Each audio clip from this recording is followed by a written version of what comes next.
Okay. Part one, I asked Sam about her background and history and why she feels she's qualified to be mayor, and she answered that excellently. So now we're going to get in the hard part. Some of the questions and some of the problems that, I've noticed face the city and talking to people from everywhere from Bethlehem.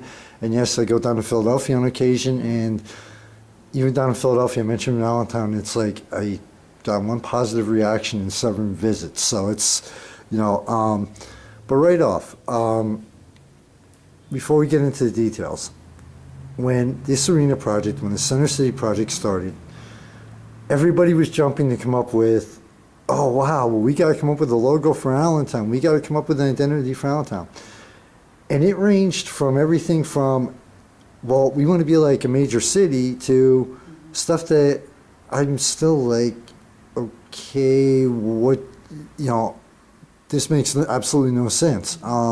And I'm not going to name any. But one of the ones that actually, the new logos and the new ideas that made the most sense to me was Allentown an international city. As far as Allentown still does not have its own identity. It hasn't for a long time. What are your ideas and plans to say, to everybody say, hey, look, we may not be a major city as far as, everything, combined goes, but hey, here we are, we're Allentown, we're different from everyone else. Like Bethlehem, the Christmas city, Right. Makes sense. What are your ideas and plans in that area? Well, it's interesting you'd ask that question, Michael, because I would argue that's the single most important thing our next mayor needs to do. In my opinion, right, because I am running for mayor as a term-limited mayor. Okay. I feel very strongly in executive term limits, Michael. When you're running a business, as I've done over and over again, or a nonprofit, or a national nonprofit, as I've done, your job as the executive is to come in with fresh vision, strategic direction, execute against that, take care of some of the problems your predecessor maybe accidentally created, and some problems they weren't able to solve, and then bring your own fresh vision. And then after a certain number of years, get out of Dodge, so the next person come in with their vision, right? Right. So what I bring to the table is exceptional, proven national skill in exactly this area. Okay. And I would argue that one of Allentown's biggest problems, why when I first moved here over 30 years ago, everyone was saying nobody wants to live in Allentown, and 30 years later they're saying the same thing, is exactly around identity. Yes, we have challenges around crime. Yes, we have challenges around our school district we need to solve. But in truth, our biggest issue is, who are we? Mm-hmm. There's an enormous amount of pride that exists in Allentown, in our ordinary residents who remember the day when we were the all-American city and everyone wanted to be in Allentown. Mm-hmm. When parents were so concerned about their children's education that they used to pay for their children to be educated in the Allentown School District. That used to be the standard that the Allentown School District was regarded. Those are the days we need to bring back. And we have all the raw materials we need to do that. You may not realize this, Michael, but I tell this to our over 1,000 bed and breakfast guests we've had over the past 8 years. We've been Allentown's first and still only bed and breakfast. I tell our guests this: we're the smallest city in America to have our own symphony hall and our own symphony, which I'm delighted, of course, because we have a woman conductor, Diane Wintry. We have more park space per capita than any city in America other than Chicago. That I did realize. Yeah, look at our regional, very highly regarded art museum. Our public library is one of the finest in the country, and that's just where the list starts, okay? Look at our outdoor art collection, which I know has been a little contentious over the years, these very modern art, but it's still an exceptional national collection. Plus, there's an excellent art gallery down right off 4th and Tillman at the cigar factory that is, Absolutely. that is more modern. So we have everything from like the art museum to the modern cutting edge art here in the city. And that's just where the list begins. And so what we need to start doing, 101 of marketing, right, is take your assets and elevate them. We have not been doing that. We need to remind the region, we need to remind the state, we need to remind the nation that we have more park space per capita than any city in America other than Chicago, thanks to General Truxer's vision and the Truxer Trust, and our Symphony Hall, and our arts, and. So the first thing we need to do is reintroduce everyone to our considerable assets. In addition to that, the other mistake that's been made by our city and quite frankly by our school district, which shouldn't have to be in the business of touting itself, right? It needs to be in the business of education. But one of the reasons why our school district is so lowly regarded, right? Even though it delivers excellent educational product with some challenges, admittedly, is we have to be in the business of talking about our assets on a regular basis. And in this wonderful world of social media, which you do such a great job with, Michael. Thank you. It has never been easier and never been less expensive. So we need to get in the business very quickly of promoting what is great about our city, what is great about our school district, to counterbalance what, unfortunately, the good news and the bad news is we have a historically highly regarded regional press right here in Allentown, the Morning Call. It is the definitive media for the Lehigh Valley. That's the good news. Here's the bad news. Media, because it needs to sell papers, right? Its job literally is to focus on the news, which unfortunately, your average person, their blood pressure doesn't go up when they hear about a great outdoor art collection. Right. Their blood pressure does go up and they buy a paper when they hear about murder and mayhem, right? Mm-hmm. So we as the city need to be in the business, the mayor's office, the leader, the chief executive officer of this city, its mayor, needs to be in the business of making sure that every single positive thing that happens in the city, historically and currently and in the future, is celebrated and broadcast as widely as possible through social media and other media, because we cannot rely on our standard media to do that. That's not their job. Right. I would suggest to you that though I respect very much probably the hard work that went behind our current logo, our current slogan, City with No Which one Limits. I've seen 3 official ones so far, and I'm not joking or Yeah. trying to be. No, I'm with There's you. literally I've seen 3 different ones We already. have to stick with one. We have to get everything behind it. But for example, one that I particularly loved, which was I think back from Dodona's administration, was Pennsylvania's Park Place. Mm-hmm. I would argue we're America's park place. We have more park space, that's hard to say, isn't it, per capita than any city in America other than Chicago. Now, the other thing that's super important, Michael, is, believe it or not, we're one of the few cities in America that have gotten the All-American City Award twice. Okay. It was under Mal Gross, Attorney Mal Gross, who's still active in our community civically. His father, John Gross, who was a one-term mayor, he got it for the first time for our city. And then Joe Dodona, very celebrated, beloved former mayor of ours. I actually knew him, and one thing you may not have known, Yeah. I was a board op in the mid-'90s for WABM 790 sure. when they transitioned from Deerhoff over to the MacArthur Road location, and I was actually the board op and producer for his show at one point. So. Oh, neat. Well, Joe is great, and I was very fortunate. Tony Iannelli introduced me to Joe Dodona. Tony Iannelli is, of course, the head of the Chamber of Commerce now, and he introduced me to Joe Dodona, and Joe Dodona was very gracious, mentored me, and he always told me, always bring food to every meeting and get your food from Malone's Pizza down on the south side. But what I think would be a wonderful way, a very effective way, to get all the stakeholders on the same page around what this identity needs to be, is to again seek getting All-American City designation. Now, what does that mean, Michael? Well, it turns out All-American City designation is the oldest municipal awards program in the country. And its parameters are this, that a municipality identifies a set of problems, organizes its citizens to solve that problem, and then makes progress against those problems. What could be better? What could be better? So what I'm doing in the course of my campaign, Michael, is when I'm at the door knocking, we've knocked on hundreds of doors so far in Center City, Allentown, in my neighborhood, 13-1, around my home, the historic Bennett Mansion, 15th Hamilton.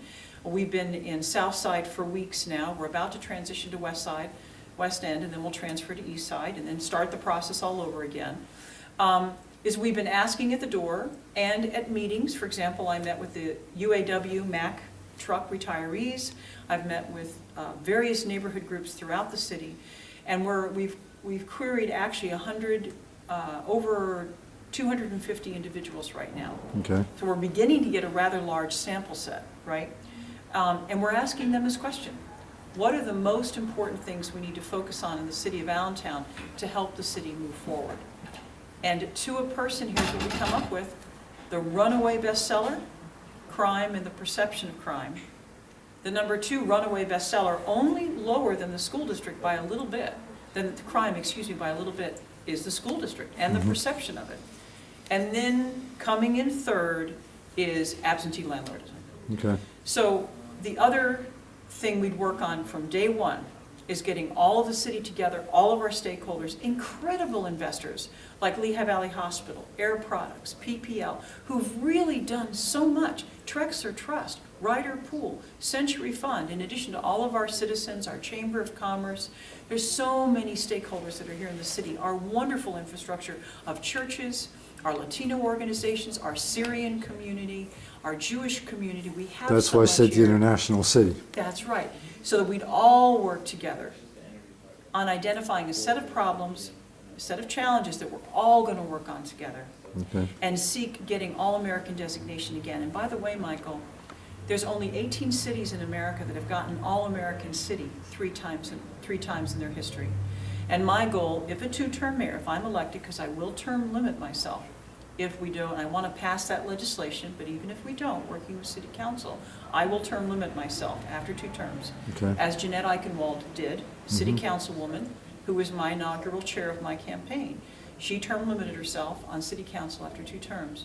I will term limit myself, but my goal is, Michael, to go for a 4th All-American city in my 2nd term.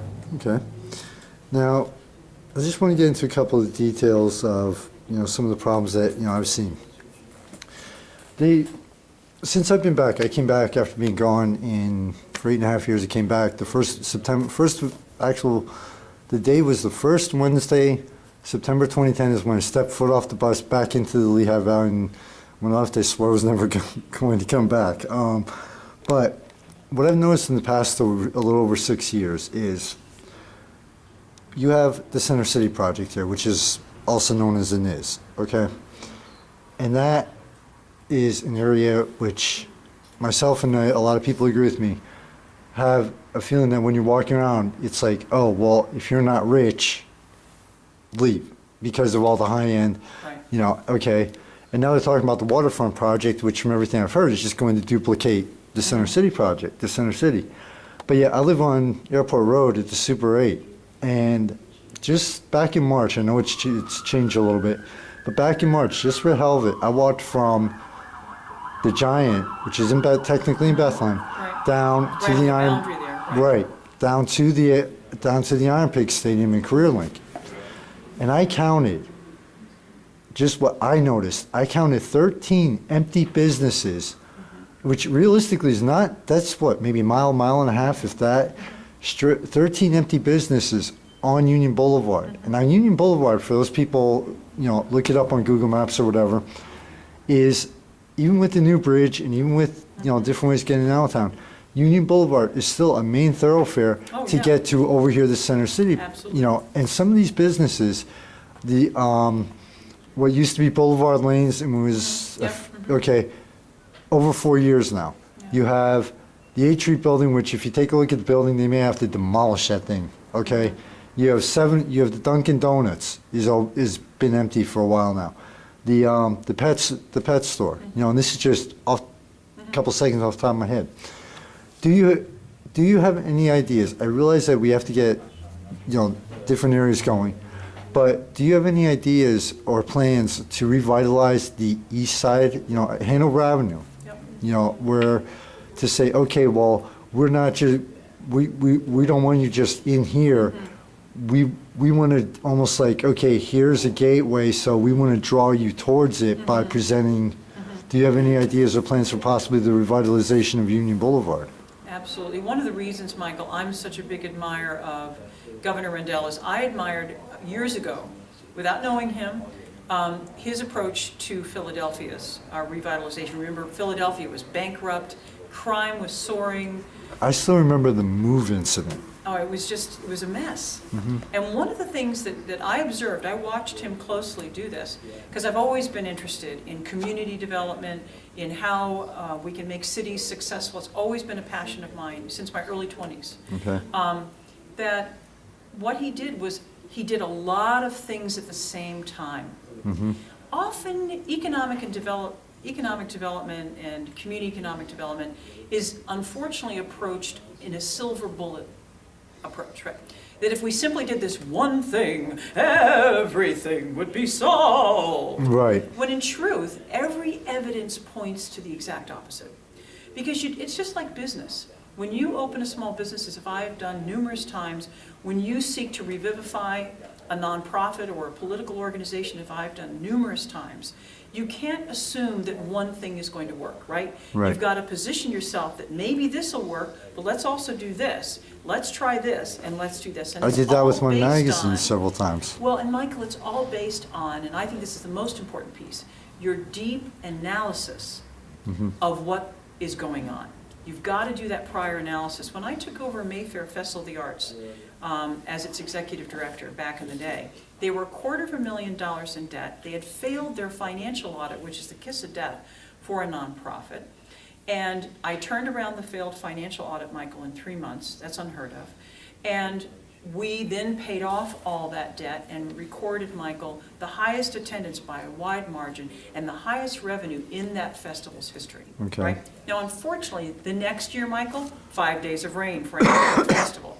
That was a problem. But what I did was I talked to every single vendor, I talked to every single volunteer, I talked to every single board member, and I collected that information. In the same way now, I'm knocking on doors, Right. meeting with groups and saying, okay, you tell me, what do we need to do? So you make sure you go into the situation understanding the problems. Well, here's a big situation we have in Allentown, Michael. Because of those decades upon decades of negative perceptions, we have made ourselves a place where no customer wants to come to do business. And so businesses have a unique challenge when they open their business or retain their business in the city of Allentown. I know this in fact, Michael, because back in 1999, the Chamber of Commerce hired me and another individual to be what they called their Team PA interviewers. Now, that was a program of the Department of Economic Development of Pennsylvania. And our job was to go into the zip codes that identify themselves as Allentown zip codes, which of course you know, that's in the city and also outside the city. Can be confusing at times. I know, it's very confusing. But I can tell you right now, I was the top volume Team PA interview in the whole state. Okay. I talked to more business folk than anyone did in the whole state. And so I heard what the problem was. And those same businesses were struggling with the perception of crime, the perception of the school district, right? And this neighborhood deterioration, which is primarily fueled by absentee homeownership. So what we need to do, Michael, is go into this work that you've just described, understanding what the root problems are. The root problem is people don't want to do business in Allentown. Now, in the 5-block NIS zone, Right. there are businesses that have been very brave in going down there. The tax incentives are helping. I was just going to say that's, The tax incentives are helping immeasurably, thanks to Senator Pat Brown, Jennifer Mann, Governor Rendell, in effecting that legislation. Thank you, thank you, thank you, okay? And we have to give our mayor, our current mayor, some credit for getting that good momentum going, right? But the problem is the city is not 5 blocks. The city, to your point, is East Side Union Boulevard. West Side, which they redeveloped, but then all of a sudden they spent all the money redeveloping the West End. Exactly right. They started here, and all of a sudden you don't hear, That's the right. city doesn't say a word about the East side is like the beautiful. redheaded stepchild. Right. So you're absolutely correct. We have to do this in a multi-pronged approach. Allentown as a city is not successful unless all of the city is successful, right? So as in a Bennett administration, we would work extremely hard to make Allentown the best place in America to open a small business. We will also work extraordinarily hard to make it the best place you want to come to. We're going to promote the heck out of our assets. We're going to work closely with the police department and other departments to make sure that people feel safe coming into the city. But more importantly, we're going to promote it. And if you're a long-standing business like Bayleaf on downtown Allentown, right on Hamilton, who's been here decades, we all love to go to it. They didn't receive a single benefit from that tax-free zone. Yep. So what can we do to say thank you to them? Louis Ballatieri, his family's had their restaurant for 75 years. He's run for mayor himself. He Right. finally gave up at 12th and Shoe Uh-huh. and moved just to the very edge of the city out there on the, how do you describe that? That would be out toward Redner's Market, just before you get to Emmaus. Okay, it's like the far, like, That's west, festival. southwest end. Yeah, exactly. But he gave up. He got so frustrated. So people like Louis, folks like the Bay Leaf, they need to be given some kudos and thanks for their years of doing. C.E. Roth has been there for years. There was a jeweler that was there for 100 years Solomon that Jewelers. actually was forced out That's right, with Solomon the Jewelers. development, but it was part of Yep. 100 years. I And know. there, And that building was knocked down. and then all of a sudden you have this new place that one of the developers, I attended their grand opening. Oh, for the first time, there's a jeweler here. No. Bix, no. No. Solomon Jewelers was there for a long, long time. In Yeah. fact, Eric and his wife bought my husband's and my home in West End, Allentown, Okay, 16 years ago when we bought the historic Bennett Mansion, when it was foreclosed on no working plumbing, no working electricity, and we moved into that Right. mansion. And I'm stretching that a little bit, Michael. We had some working electricity and some working plumbing. We would go to one bathroom for the sink, one bathroom for the toilet, and another bathroom I'll have for the to do a shower. video tour of that at some point soon because it is a very beautiful. Well, now, after 16 years of blood, But, you know, I do understand, you know, But- to give but to people a your better point, idea. Michael, but to your point, we need to make Allentown a great place to do business, and that can be done, believe it or not. We can really improve the quality of service from City Hall. We have really hardworking, good people in City Hall. But what we haven't done is said, how can we streamline our processes? Mm-hmm. How can we reduce nuisance taxes as much as possible, and make it a pleasant experience for the businesses here? In addition to that, how do we make it so that people want to come here? We're the first and only bed and breakfast in the city of Allentown. Again, over 1,000 guests. I promote it like heck on the internet. When we first opened that, Michael, we were 84th. If you Googled Allentown Bed and Breakfast, we would be 84th, Michael, on a search. But I taught myself search engine optimization best practices, and now we're first. And people come to us from around the world to stay with us, and they love Allentown. These are the things that a Bennett administration would guarantee. And of course, Michael, in areas of the city that were uniquely challenged, like Union Boulevard, to your very good Right. observation, and other parts of downtown. Right. Right? I'm And- just most familiar because I live over Exactly, and also, I'll tell you, you know who deserves a Nobel Prize? Is Peter Lunas. He has been working tirelessly on 9th Street, on 7th Street for 9 years, and has done amazing things there. He Yes. deserves a lot of credit. We need to come up with special programs. Now remember, who knows where the economy is going to be in a Bennett administration? So we're going to have to do everything incredibly low cost, incredibly cost effective, but we will be creative in coming up with ways that make this the best place to do business in America and the best place to do business in America. That will be one of our most important goals, Michael. there. Okay. Well, actually, 2 more questions, and we're going to go and we're going to wrap this up quick on to part 3. Okay. Now, If I stated- wasn't so long-winded, this would be faster, Michael. You are giving detailed answers, which is what people want. You know, they want, you know, they don't want the short, quick, standard politician answers. You are giving examples and everything. I'm kind of helping you out there. I really tried to drive this home in the local elections. The local elections of 20, 617. thank you.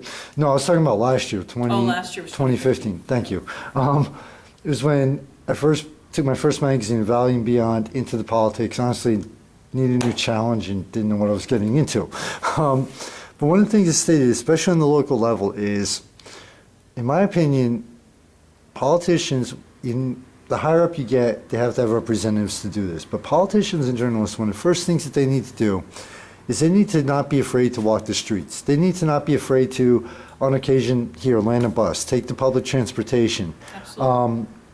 You know, not just, okay, when they have something to do for their area, wow, just, you know, take the vehicle, drive to City Hall, you know, go out to Harrisburg or whatever, and then drive back home and say, okay, well, the first couple people that they see there that may or may not show up for the meeting, and that's it. How do you think that it's important that everybody from like the homeless that you see all the way up to the richest and most elite in an area, do you think it's important for a politician to maintain some form of street level presence, whether it's through themselves or through, volunteers or higher representatives to say, you know what, you're gonna, this week, land is $4 a day, if, forget, it's even cheaper for WePass. Here's a bus pass. Everywhere you go, you're going to take that bus. Do you think that is important? I think it's really important, Michael. Something I try to do is I try to grocery shop throughout the city. Okay. So there's the Southside Giant, there's Seatown, there's Big Apple. Right. Where it used to be called Big Apple on 7th Street. Mm-hmm. That's one of the ways that I try to make sure. Redner's over and over. Yeah, exactly. So I have my favorites in there, but to be honest, I never shop at Wegmans, which is a beautiful store. Right.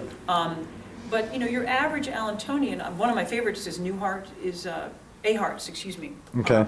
Right on, what is that, 15th and it's right across from the Lou Ramos Middle School. Yeah.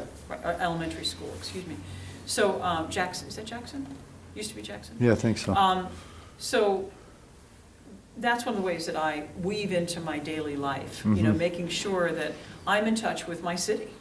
And door knocking, as I shared with you earlier, Right. There's nothing I love more than door knocking, because when you have a conversation with ordinary residents at the door. Now, admittedly, right now, I'm door knocking super voting Democrats, I will be honest. You're starting out, you're getting organized, the Republicans, everybody's doing the same thing right now. But to me, going to the door is the single most important thing, and I would do that throughout a Bennett administration. Once elected, I would keep doing that, because there's no better way than finding out what people really think and listening to them, because they have got answers that you might not get otherwise. Right. Because they live it every day. Here's an example. In Southside, their biggest problem is snow removal in the winter. They're like the forgotten stepchildren. I can when it remember comes that, to the snow blizzard of removal. last year. But some of them had very good ideas about how to fix that. Okay. Right? So, and one of the reasons I'm one of the, if not the only person that came out against decisions that I felt were not the right decisions that the Pulaski administration has made. I'm one of the few people that have done that. As my inaugural chair, Jeanette Eichenwald, when she was served on city council, was very clear about when she disagreed with the Pulaski administration. My goal was to be supportive but clear about what I didn't agree with, right? Right. And respectful. But one of my concerns, for example, when we sold our water rights, which I know our hands were tied because of the police pension that happened under Offlerbach's administration, and we needed money fast or we would be in trouble. But be that as it may, one of the reasons I was against it is because you lost a whole fleet of trucks. Yep. And those trucks are used when you have emergencies like big snow events. Right. So we've got to figure out some creative solutions around that. And also we lost jobs with that also. Absolutely. So, back to your question, I think it's incredibly important. It's very easy as a politician, it's very easy, and again, I don't like to think of myself as a politician, Michael. I like to think of myself as someone who aspires to public service. Mm-hmm. Women, very often research shows this, Michael, when they get into the business of politics, they do it because they want to make change. Men, research shows, see politics as a pathway to power. Women don't. Mm-hmm. Most women that you're going to meet who've been elected to Senate, Congress, mayor, whatever, they did it because they wanted to make positive change. I am no different than that. I am very similar to your average American woman. The only reason I started running for office is I was recruited, Michael, by a group of Republicans and Democrats. I never thought of politics. Right. But since then, I have come to understand how important serving in public elected office is to make positive change. And so it's pretty easy for someone once elected to put themselves in a cocoon. Mm-hmm. And that is not who I am. It's been pretty easy, Michael, for us to keep living in West End, Allentown, which we did for the first 15 years of living in Allentown. But I thought, wait a minute, I care about my city. I should be living closer to Center City where the challenges are. So that's when we bought the foreclosed on, abandoned, barely working plumbing and electricity of the historic Benner Mansion. That's why, with money we didn't have, we bought the foreclosed on mansion next door to us, and we're starting to fix that up. I think you have to walk the talk. That's why our children were educated in the Allentown, school district. It's why my husband for years used the public transportation system to commute to Dun & Bradstreet, Martin Towers. Mm-hmm. My husband, myself, our family, this is our city. And the reason why we live in the city and love living here is we feel that it's healthier to live with a broad diversity of incomes, a broad diversity of ethnicities, and that way you do not run the risk of thinking your world is the world. If you're living with people that are homeless, if you're living with people that have disabilities, if you're living with people that can speak English and can't speak English, that come from literally scores of different countries, your quality of life, in my book, goes up, Right. not down. My faith is very important to me, Michael. I'm relatively quiet about it, but it defines who I am. And when Christ made his ministry about helping the homeless, helping the poor, that wasn't just do-getting on his part. What he was talking about, in my opinion, was what we all need to be in the business of. We all need to be in the business of, so go the least of us, so go all of us. Mhm. If the city of Allentown has neighborhoods that are falling apart, well, that means our city is failing. If we have children that are not receiving the education they need, then we are failing as a city. If we have homeless individuals that don't have adequate housing just to survive, Now, we are failing as a city. can we just do a quick thing? Sure, of Just course. from my own experience of living on the street, actually in 2 states, 1 week in North Carolina and up here, I just have to clarify something for editorial purposes. There is a difference between a homeless person and a street bum. Mhm. You know, the homeless person, from what I've seen, in my experiences, you buy them, you see them on the street, you hit 7-Eleven, buy them 2 slices of dollar pizza, hand it to them, it'll be like Christmas to them. You give them a chance at a job, or even, Absolutely. they will take it and they will run with it. That's right.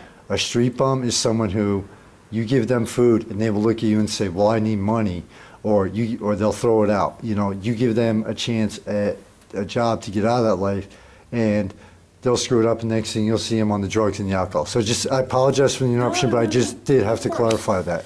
Well, you and I talked before, appearances notwithstanding, I had a very, very challenging moments in Mhm. my childhood, growing up. My mother unfortunately struggled with suicidal depression. Both my parents struggled with acute alcoholism. There was sexual abuse. It was left to me sometimes when my mother was really challenged to raise my brother and sister and care for my mother. I would argue that has given me some strengths that I wouldn't have otherwise, so I wouldn't have my life be otherwise, but I certainly don't want anyone else to struggle with what I struggled Right. with. And there was a period of time, Michael, when I ran away from home to escape the sexual abuse and ended up being sexually white trafficked in New York City. And escaped that again. I was very fortunate that I escaped that only because my captor had gotten in a knife fight and was bleeding and dying. And I managed to get out of that situation. I was the Hotel Lexington I was locked in New York Okay. City. So I lived homeless on the streets in New York City for not a brief period of time until I was able to get a job at a diner, the East Orange Diner. And then I moved up in the world and I got a job at the West Orange Diner. And then I managed to cobble the money. East side to west side. That's right, cobble the money together to come home. But I would argue that, homelessness is something we have to pay attention to. We can't You pretend just it answered doesn't one of exist, the remaining questions. Now, there's some really powerful best practices that are accumulating globally around the best ways to handle homelessness. And we, as a city, we're the 3rd largest city in the state of Pennsylvania. We have almost 120,000. So we're a major city. We're much smaller than, Pittsburgh, right? Or Philadelphia. My favorite Philly. Philadelphia's #1. Pittsburgh is down to 600,000. But we are the 3rd largest, and we should be very proud of that. So I would argue, just as we want to be at the bleeding edge of making our city the best city in America to have a small business or a mid-sized business, we also want to be in the business of being a textbook city around homelessness. Mhm. There are some really powerful best practices that have been accumulating. For example, with some of the housing stock that we have in the city, that wonderful organizations, redevelopment organizations, nonprofits like AJDC and Alliance for Golden Communities, well, they take over these abandoned or eminent domain properties where taxes haven't been paid or the owner has not been taking care of them. Well, why not designate a certain percentage of that to homeless? Because the real evidence that's accumulating, Michael, is the best way to treat homelessness is to give people a home. Right. And that starts people on the road to I know you're going to progress. get to this, but I actually read Los Angeles, huge home. In my Facebook feed, I don't get the local. I get Los Angeles, Philadelphia, the major cities, and I actually read a lot of the articles. In the winter, the LA Times did. LA Times out there, San Francisco, huge homeless problem. They make Lehigh Valley look like it Nothing. doesn't have one at all. And they said one of the problems, and I apologize for cutting you off, No, but they no. said that's half of the equation. They said, but the other half is, okay, you give them a home, you give them rent for a month or two. The other half is when you give them that chance with that home, they also have to have a way to sustainably pay for it. So you would also, it's almost like, okay, well, we'll give you them this. volunteer opportunities, Michael. Give them ways Right. to give back, and there's many ways that they can give back. I agree with you 100%. There would be some things that would be attached to that. Volunteerism, in some cases paid jobs, if they were able to do such things. The main thing is we don't give out a free lunch to anybody. Right. Right? There has to be some sort of earned component to it. But again, the important thing is looking at what is working in other places around the world. And not only have I personally experienced homelessness, which gives me a great sensitivity around this issue, and a compassion and an understanding about what works and what doesn't work.